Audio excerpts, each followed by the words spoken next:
Hello दोस्तों, आपका स्वागत है कैडेट पथ बिहार ज्ञान चैनल पे।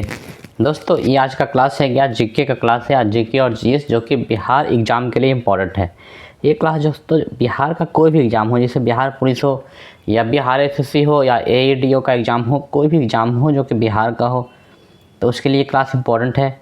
और ये उसी तरह सेट किया गया है, उसी तरह का जो कि बिहार के एग्ज़ाम के सेट से ही क्वेश्चन सारा लिया गया है। तो देखेंगे हम लोग आज का पहला क्वेश्चन क्या है। पहला क्वेश्चन क्या है दोस्तों, निम्नलिखित में से कौन सा विकल्प एक समान वृत्तीय गति में गतिमान वस्तु का उदाहरण है। पृथ्वी के चारों ओर वृत्ताकार कक्षा में एक उपग्रह या राजमार्ग पर सीधी चलती हुई एक कार या आकाश में उड़ता एक पक्षी या फुटपाथ पर चलता एक व्यक्ति। तो पृथ्वी के चारों ओर वृत्ताकार कक्षा में एक उपग्रह एक समान वृत्तीय गति में गतिमान वस्तु का उदाहरण है। दोस्तों, एक समान वृत्तीय गति में कौन है? एक समान वृत्तीय गति मतलब वृत्तीय गति पे चल रहा है और एक समान गति से चल रहा है। तो ये क्या होगा, पृथ्वी के चारों ओर वृत्ताकार कक्षा में एक उपग्रह, पृथ्वी के चारों ओर वृत्ताकार कक्षा में एक उपग्रह घूम रहा है, वही क्या है, एक समान वृत्तीय गति का उदाहरण है। बाकी राजमार्ग पर सीधी चलती हुई कार ये नहीं हो सकता है। क्यों? क्योंकि सीधा चल रहा है, तो सीधा चलेगा तो वृत्तीय गति कैसे होगा। बाकी आकाश में उड़ता एक पक्षी है, ये भी नहीं होगा। बाकी फुटपाथ पर चलता एक व्यक्ति, ये भी नहीं हो सकता है। निम्नलिखित में से कौन सा कथन सही नहीं है? कथन सही नहीं है, कौन सही नहीं है बताना है। तो आपतित किरण, अपवर्तित किरण और आपतन पर पृष्ठ पर अभिलंब एक ही तल में होता है, ये एकदम सही बात है दोस्तों। ये अपवर्तन आपतित किरण हो गया दोस्तों। देखिए, आपतित किरण ये हो गया और अपवर्तित किरण क्या हो गया, ये ऐसे निकल गया ऐसे, ये दोस्तों ये हो गया, समझिए। तो कह रहा है कि आपतित किरण, अपवर्तित किरण और आपतन बिंदु पर अभिलंब एक ही तल में होता है। सही बात है, तीनों एक ही तल में होता है। आपतन कोण अपवर्तन कोण के बराबर होता है, ये नहीं होता है। आपतन कोण का अलग होता है, अपवर्तन कोण अलग होता है, दोनों बराबर नहीं होता है। दिए गए माध्यम में प्रकाश की चाल अलग रंगों के लिए अलग अलग होती है, ये भी सही है। अलग अलग माध्यमों में प्रकाश की चाल अलग अलग होती है, ये भी सही है। माध्यम जैसे ही चेंज होता है, जैसे वायु में प्रकाश की चाल अलग होती है, पानी में प्रकाश की चाल अलग होती है। तो इसका आंसर क्या होगा, कौन सही नहीं है, यानी कि कौन गलत है। कौन गलत है दोस्तों, कौन गलत है? आपतन कोण और अपवर्तन कोण बराबर होते हैं, क्या है, ये गलत है। आपतन कोण और अपवर्तन कोण अलग अलग होते हैं, ये बराबर नहीं होते हैं। द्रव्यमान और जड़त्व के संबंध में निम्नलिखित में से कौन सा विकल्प सही है। द्रव्यमान और जड़त्व के संबंध में कौन सा विकल्प सही है। जड़त्व जो होता है वो द्रव्यमान के समानुपाती होता है। जड़त्व जो होता है दोस्तों द्रव्यमान के समानुपाती होता है। जड़त्व किसी वस्तु का वह गुण है जिसके कारण वह अपनी गति की अवस्था में परिवर्तन का विरोध करती है। और द्रव्यमान क्या हो गया, किसी वस्तु में पदार्थ की मात्रा का माप है द्रव्यमान। पदार्थ की अवस्थाओं पर दाब में परिवर्तन के प्रभावों के संबंध में कारक निम्नलिखित में से कौन सा कथन सही है। दाब लगाने और ताप घटाने से गैस द्रवीकृत हो जा सकती है। ये कथन एक कह रहा है, क्या कह रहा है कि पदार्थ की अवस्थाओं के पर दाब में परिवर्तन के प्रभावों के संबंध में निम्नलिखित में से कौन सा कथन सही है। कौन सही है वो बताना है। दाब लगाने और ताप घटाने से गैस द्रवीकृत हो जाती है, ये सही है। क्योंकि कोई भी जो एलपीजी गैस होता है, लिक्विफाइड पेट्रोलियम गैस, आप जिसका नाम सुने हो, आपका घरेलू गैस है, उसमें यही काम होता है। दाब लगाया जाता है और ताप को घटाया जाता है, तो क्या हो जाता है, यह द्रव बन जाता है। और ठोस कार्बन डाइऑक्साइड को उस दाब में संग्रहित किया जाता है, ये भी सही बात है। दाब लगाने और ताप घटाने से गैस क्या हो जाता है, द्रव बन जाता है। गैस में अणु है जो बहुत दूर दूर होते हैं और उनके बीच आकर्षण बल बहुत कम होता है। जब हम गैस पर दाब बढ़ाते हैं तो हम अणुओं को एक दूसरे के करीब लाते हैं। अणुओं के करीब आने से उसके बीच अंतर आणविक बल है जो इंटरमोलिकुलर फोर्स है, प्रभावी होने लगता है। पर्याप्त दाब बढ़ने पर यह आकर्षण बल अणुओं को एक साथ बांधने के लिए काफ़ी मजबूत हो जाते हैं, जिससे गैस द्रव अवस्था में परिवर्तित हो जाता है।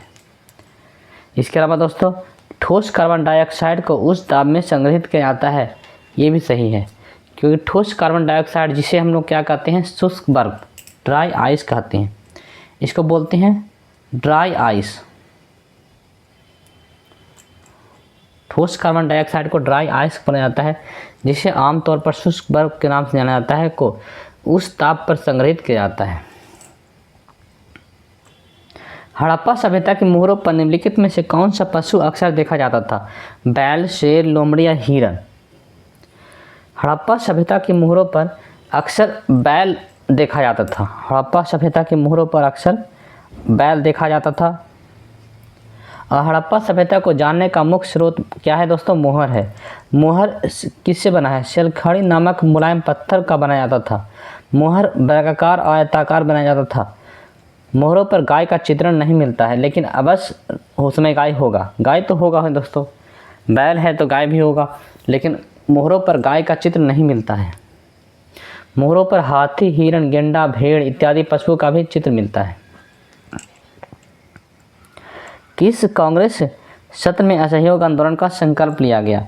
नागपुर सत्र, सूरत सत्र, लखनऊ सत्र, इनमें से कोई नहीं। तो दिसंबर 1920 में कांग्रेस के नागपुर अधिवेशन में, नागपुर में 1920 में, दिसंबर 1920 में कांग्रेस के नागपुर अधिवेशन में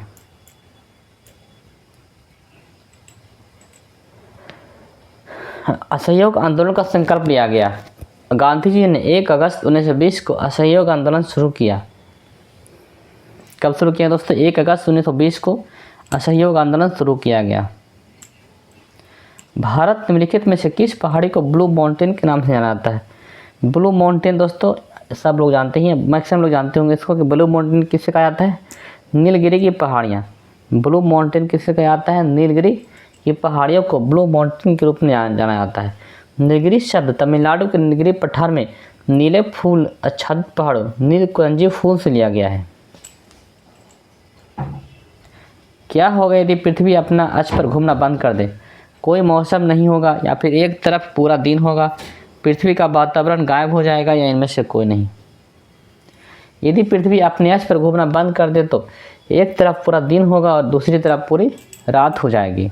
जैसे पृथ्वी घूमता है दोस्तों, जैसे पृथ्वी घूमता है तो वो क्या करता है? सूर्य के चारों ओर घूमता है, तो वो घूमता है और अपने अक्ष पर भी घूमता है। तो अपने अक्ष पर जब घूमता है तो एक तरफ दिन एक तरफ रात होती है, और जब अगर पृथ्वी घूमना बंद कर देगा तो जहाँ दिन है वह दिन ही रहेगा और जहाँ रात है वह रात ही रहेगा। निम्नलिखित विकल्पों में से कौन सा ज्वालामुखी पर्वत का उदाहरण है? ज्वालामुखी पर्वत कौन है दोस्तों? अप्पालाचियन, हिमालय, फ्यूजियामा, या इनमें से कोई नहीं। तो फ्यूजियामा ज्वालामुखी पर्वत का उदाहरण है। फ्यूजियामा ज्वालामुखी दोस्तों किस तरह के पर्वत का उदाहरण है? ज्वालामुखी पर्वत का उदाहरण है। फ्यूजियामा ज्वालामुखी है वो ज्वालामुखी पर्वत का उदाहरण है। फ्यूजियामा ज्वालामुखी वैसे ज्वालामुखी है जिसे कभी भी उद्धार हो सकता है, मतलब कभी भी वो फिर से फूट सकता है। भारतीय संविधान में समाजवादी, पंथ निरपेक्ष और अखंडता शब्द कब शामिल किए गए थे?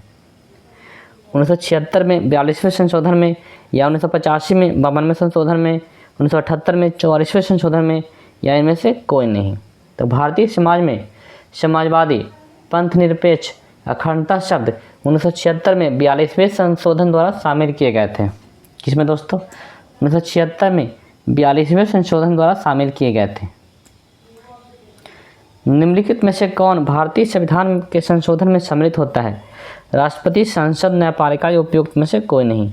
दोस्तों आप लोग जानते होंगे कि संविधान में जब संशोधन होता है तो ये लोकसभा या राज्यसभा में बिल आता है और वो बिल को पास किया जाता है लोकसभा राज्यसभा दोनों से।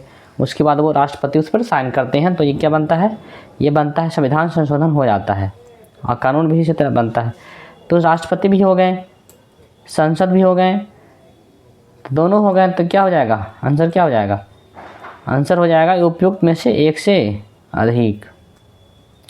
इनमें से किसने सिपाही विद्रोह और 1857 के विद्रोह को न तो पहला, न ही राष्ट्रीय, न ही स्वतंत्रता संग्राम कहकर संदर्भित किया था? तो भारतीय कहा गया निम्नलिखित में से किसने सिपाही विद्रोह को 1857 के विद्रोह को न तो पहला, न ही राष्ट्रीय, न ही स्वतंत्रता संग्राम कहकर संदर्भित किया? तो आरसी मजूमदार ने। किसने दोस्तों? आरसी मजूमदार ने सिपाहियों के विद्रोह और 1857 के विद्रोह को न तो पहला, न ही राष्ट्रीय और न ही स्वतंत्रता संग्राम कहकर संदर्भित किया था। किसने दोस्तों? आरसी मजूमदार ने। लोकसभा में अनुसूचित जनजातियों के लिए आरक्षित सीटों की संख्या कितनी है? लोकसभा में अनुसूचित जनजातियों के लिए आरक्षित सीटों की संख्या कितनी है? 14, 47, 51 या फिर 61? तो कितना है दोस्तों? 47 है। 15वीं लोकसभा चुनाव में अनुसूचित जनजातियों की संख्या 41 से बढ़कर 47 हो गई है। भारत में पहला भेड़िया अभयारण्य किस राज्य में स्थापित किया गया है? बिहार, झारखंड, उत्तर प्रदेश या फिर पश्चिम बंगाल? तो भारत में पहला भेड़िया अभयारण्य झारखंड के लातेहार में स्थापित किया गया है। कहाँ दोस्तों? झारखंड के लातेहार में स्थापित किया गया है। झारखंड में भी कहाँ? लातेहार जिला। भेड़िया अभयारण्य स्थापित किया लातेहार जिला में। और ये पलामू टाइगर रिजर्व का ही हिस्सा है। दाएं हाथ के अंगूठे के नियम को ध्यान में रखते हुए चालक के चारों ओर लिपटी हुई अंगुलियां द्वारा कौन सा मापदंड दर्शाया जाता है? जैसे कि दोस्तों देखिए क्या होता है, ये चालक है ना, ये पकड़ा हुआ है, इस तरह से पकड़ा हुआ है। तो जो चालक है, जो चालक, इसको बोलते हैं चालक। ये क्या है दोस्तों? इसको बोलते हैं चालक। तो ये चालक है, तो ये क्या दिखाता है? इलेक्ट्रिक करंट की दिशा दिखाता है। बाकी इसका जो हाथ पकड़ा हुआ है वो क्या दिखाता है? इसका हाथ जो है उंगली, वो मैग्नेटिक फील्ड की दिशा को दिखाता है। किसको दिखाता है? मैग्नेटिक फील्ड की दिशा को दिखाता है। तो दाएं हाथ के अंगूठे के नियम को ध्यान में रखते हुए चालक के चारों ओर लिपटी हुई अंगुलियां द्वारा कौन सा मापदंड दर्शाया जाता है? दोस्तों क्या दिखाया जाता है? चुंबकीय क्षेत्र की दिशा दिखाया जाता है।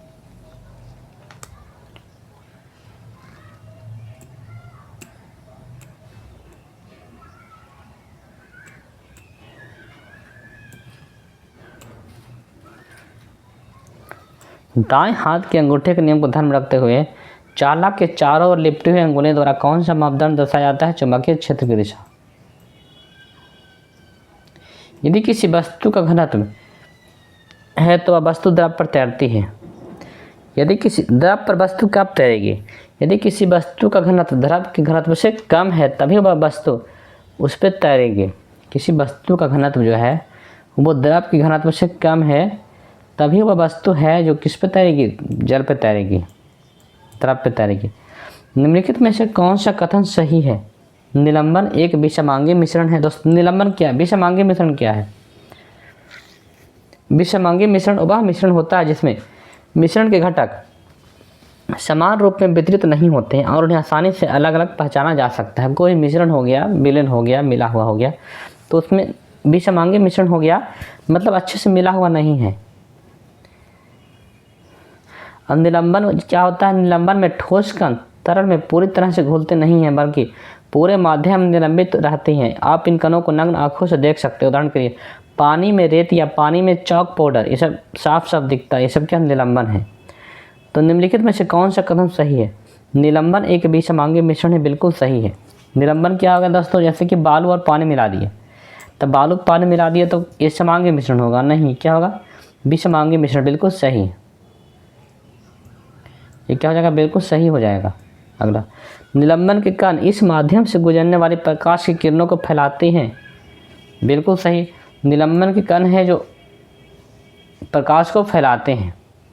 जब निलंबन को शांत छोड़ देते हैं तब विलय के कण नीचे की ओर बढ़ जाते हैं, अर्थात निलंबन अस्थायी होता है।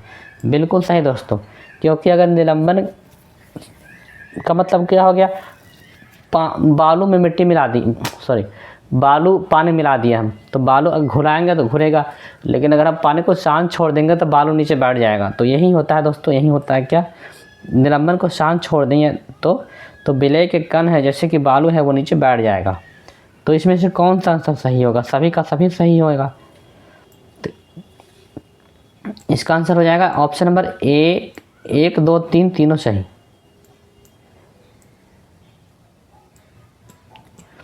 कौन सी धातुएं अत्यधिक तनु नाइट्रिक अम्ल के साथ अभिक्रिया करके हाइड्रोजन गैस उत्पन्न करती है?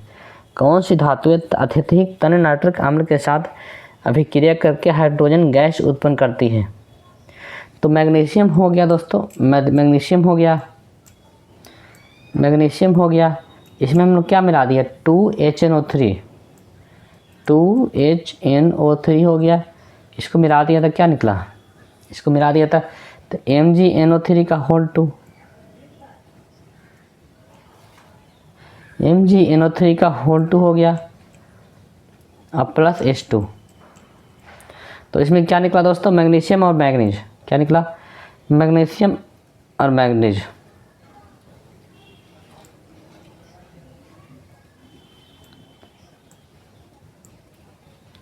कौन सी धातु तरु नाइट्रिक अम्ल के साथ अभिक्रिया करके हाइड्रोजन गैस उत्पन्न करती है? एक मैग्नीशियम का उदाहरण दिए। अगर यहाँ पे अगर आप मैग्नीज भी रख दोगे, यहाँ पे मैग्नीशियम की जगह अगर आप क्या करेंगे, अगर आप यहाँ पे मैग्नीज भी रख के आप देख सकते हैं Mn, मैग्नीशियम की जगह अगर आप मैग्नीज रखेंगे तो Ag होगा। यहाँ पे Mg की जगह क्या हो सकता है? यहाँ पे Mn हो सकता है, दोनों में होगा दोस्तों। तो कौन सी धातु जो है तनु नाइट्रिक अम्ल के साथ अभिक्रिया करके हाइड्रोजन गैस देती है? मैग्नीशियम और मैग्नीज। फॉरवर्ड ब्लॉक की स्थापना किसने किया? सुभाष चंद्र बोस, कैप्टन मोहन सिंह, रास बिहारी बोस या गुरबख्श सिंह ढिल्लन? फॉरवर्ड ब्लॉक की स्थापना सुभाष चंद्र बोस ने किया था। किसने किया था? सुभाष चंद्र बोस ने किया था फॉरवर्ड ब्लॉक की स्थापना। फॉरवर्ड ब्लॉक की स्थापना सुभाष चंद्र बोस ने किया था। 1939 ईस्वी में त्रिपुरी कांग्रेस अधिवेशन में अध्यक्ष पद के चुनाव जीतकर कांग्रेस कार्यकारिणी में मतभेद में अध्यक्ष पद के चुनाव जीतकर कांग्रेस कार्यकारिणी मतभेद होने के कारण इस्तीफा देने से के बाद सुभाष चंद्र बोस ने फॉरवर्ड ब्लॉक का गठन किया। और ये फॉरवर्ड ब्लॉक का गठन कब किया गया? 1939 में किया गया फॉरवर्ड ब्लॉक का गठन। किस दल को विपक्षी दल का दर्जा प्राप्त करने के लिए कम से कम कितनी फीस सीटें प्राप्त होनी चाहिए? 10%, 15% या फिर 20% या 12%? किसी दल को विपक्षी दल का दर्जा प्राप्त करने के लिए कम से कम 10% सीटें प्राप्त होनी चाहिए।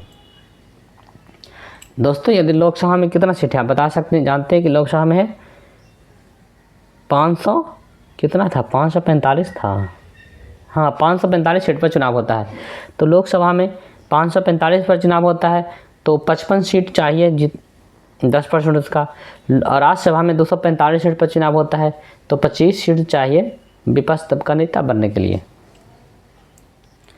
किस वर्ष में बिहार को राज्य का दर्जा मिला और पटना राजधानी बनी?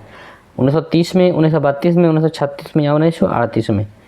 तो वर्ष 1936 में बिहार को राज्य का दर्जा मिला और पटना क्या बनी? राजधानी बनी। 1936 में दोस्तों बिहार उड़ीसा से अलग हुआ था और राजधानी बना था। इसके पीछे बहुत सारा कहानी आपको हम बताते हैं कि 12 दिसंबर 1911 ईस्वी को बिहार उड़ीसा को बंगाल से पृथक कर प्रांत बनाने पर दिल्ली दरबार की घोषणा की गई। 22 मार्च 1912 को बिहार प्रांत के गठन की विधिवत घोषणा जारी की गई। 1 अप्रैल 1936 को उड़ीसा बिहार से अलग एक पृथक प्रांत के रूप में अस्तित्व में आया। अब 22 मार्च 1912 को बिहार प्रांत गठन की विधिवत घोषणा जारी की गई थी। इसका आंसर दोस्तों 1936 में आ रहा है, बुक में हम देखते 1936 आ रहा है। हिंद महासागर में अमेरिकन नौसेना अड्डा स्थित है? मालदीव में, श्रीलंका में, डियागो गार्सिया में या मॉरिशस में? तो हिंद महासागर में अमेरिकी सेना कहाँ है दोस्तों? अमेरिकी सेना है डियागो गार्सिया में। हिंद महासागर में अमेरिकी सेना कहाँ है? डियागो गार्सिया में है। और डियागो गार्सिया द्वीप जो है वो चागोस द्वीप मॉरिशस और ब्रिटेन के बीच विवाद का विषय है। मॉरिशस इस पर अपना दावा करता है, ये मॉरिशस के पास में है और मॉरिशस कहता है कि मेरा द्वीप है, लेकिन ये अमेरिका के कब्जा में है। हम्बनटोटा बंदरगाह किस देश में स्थित है? भारत, म्यांमार, पाकिस्तान या श्रीलंका? तो हम्बनटोटा बंदरगाह श्रीलंका में स्थित है। कहाँ है दोस्तों? श्रीलंका में स्थित है। यह एक समुद्री बंदरगाह है। इस बंदरगाह का नाम श्रीलंका के पूर्व राष्ट्रपति महिंद्रा राजपक्षे के नाम पर रखा गया है। आगा खा कप का संबंध किस खेल से है दोस्तों? आगा खा का आपका संबंध है फुटबॉल से, घुड़दौड़ से, हॉकी से या मोटर रेस से। तो आगा खा का आपका संबंध है हॉकी से। आगा खा का आपका संबंध दोस्तों हॉकी खेल से है। पंडित हरिप्रसाद चौरसिया क्या बजाते हैं? पंडित हरिप्रसाद चौरसिया बजाते हैं बांसुरी। क्या बजाते हैं दोस्तों? बांसुरी बजाते हैं। दोस्तों अगर आपको क्लास अच्छा लगा है तो लाइक करें, सब्सक्राइब करें, अपने दोस्तों को शेयर करें। और आपके लिए हम बहुत सारा क्लास लेकर के आएंगे, कंप्यूटर का भी, जीके का भी। तो आप लोग उस सब क्लास को भी देखें, और लाइब्रेरी साइंस का भी क्लास हम आपके लिए लाते हैं। बाय बाय दोस्तों, हम आपको फिर मिलेंगे। आप लोग चैनल को सब्सक्राइब कर दीजिए और हर एक क्लास को देखिए, सारा क्लास को।